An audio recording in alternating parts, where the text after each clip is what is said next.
Assalamualaikum warahmatullahi wabarakatuh. Salam sejahtera, selamat siang. Semoga kita selalu dalam lindungan Tuhan Yang Maha Esa. Perkenalkan, nama saya Gaharu Bimo Pamungkas sebagai perwakilan dari Madrasah Aliyah Negeri 1 Kabupaten Bogor yang akan bertindak sebagai tim oposisi pada mosi kali ini.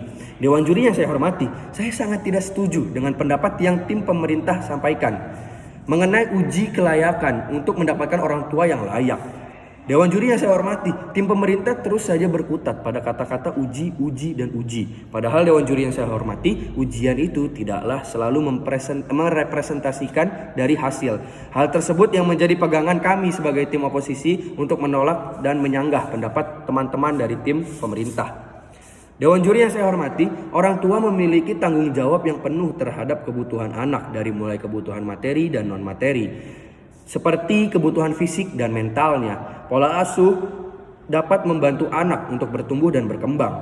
Hal ini dipilih sesuai dengan kebutuhan sang anak. Pemilihan pola asuh sangatlah relatif. Semua pola asuh yang digunakan adalah tergantung perspektif dari orang tua itu sendiri. Yang mana ia menginginkan pola asuh yang mana, yang seperti apa yang akan digunakan sesuai dengan tindak perilaku sang anak. Inilah yang menjadi alasan kami menyanggah, menolak, dan tidak setuju terhadap pendapat dan gagasan dari tim pemerintah yang memberikan solusi untuk mengadakan pendidikan yang sama lalu mengadakan uji kelayakan.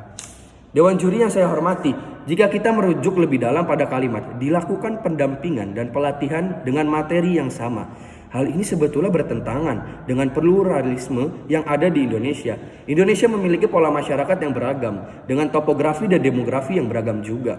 Dosen etnografi dan antropologi Universitas Islam Negeri Raden Mas Said Surakarta, Siti Fatonah, mengatakan bahwa Indonesia adalah negara yang multikultur. Ada budaya Barat, Islam, Jawa, Katolik, Sunda, dan beragam lainnya. Dewan juri yang saya hormati, mendidik anak tidak perlu dengan memaksakan suatu kehendak dan suatu cara yang terpatri seperti pendapat tim pemerintah. Namun bisa dari pembiasaan yang sesuai dengan adat dan istiadat yang ia lakukan selama kehidupannya dari latar belakang orang tua yang berbeda-beda. Dewan juri yang saya hormati, seperti yang kita ketahui bersama, negara kita adalah negara yang bermasyarakat majemuk, yang memiliki beragam pemikiran, di mana jika dilirik dari segi psikologis, menurut Samtrok, gaya asuh anak yang berbeda akan menghasilkan anak yang memiliki beragam perbedaan juga. Hal seperti ini yang tidak akan kita temui jika kita memberikan pembinaan yang sama seperti pendapat tim pemerintah. Lalu Dewan juri yang terhormat, tim pemerintah berpendapat bahwa uji kelayakan ini pemerintah akan memilih orang tua yang layak dan tidak. Dari pernyataan di atas muncul satu pertanyaan yang saya pikirkan dari tadi, yaitu bagaimana dengan orang tua yang kenyataannya ia sudah mapan dari segi fisik dan mental, ia sudah mapan namun tidak lolos uji. Bahwasanya tadi tim pemerintah menyatakan bahwa akan ada ujian, namun apakah hasil uji itu sesuai dengan apa yang terjadi di lapangan? Bagaimana dengan orang tua yang sudah mapan, nyatanya sudah mapan dari segi ekonomi, segi fisik, segi mental, namun tidak lolos uji? Apakah ia tidak diizinkan untuk memiliki anak, tidak diizinkan untuk berkeluarga? Padahal memiliki keturunan sudah memiliki payung hukum yang jelas.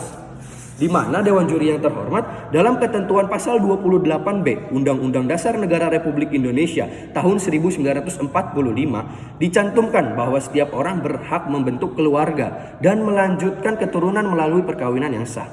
Maka Dewan juri yang terhormat, gagasan yang disampaikan oleh tim pemerintah pada dasarnya mencederai hukum yang ada. Lalu solusinya apa sih? Masalah yang kita hadapi pada status quo kali ini, dibanding melakukan uji kelayakan, ada baiknya pemerintah terus mendampingi keluarga-keluarga baru, calon-calon orang tua dengan sosialisasi parenting sesuai dengan sosialisasi parenting melalui posyandu atau agen-agen yang ada di sekitar keluarga tersebut sesuai dengan pasal 28B Undang-Undang 1945 yang berbunyi negara menjamin hak anak atas kelangsungan hidup, kelangsungan tumbuh dan berkembang serta berhak atas perlindungan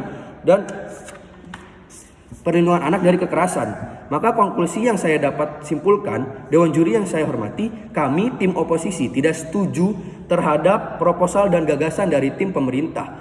Karena Indonesia adalah negara yang plural dengan beragam budaya dan juga kelayakan orang tua bukan dilihat dari hasil uji, melainkan mapannya mental, fisik, dan ekonomi calon orang tua. Dan solusi yang bisa saya tawarkan adalah menggalakkan sosialisasi dari agen-agen parenting seperti posyandu dan lain-lain.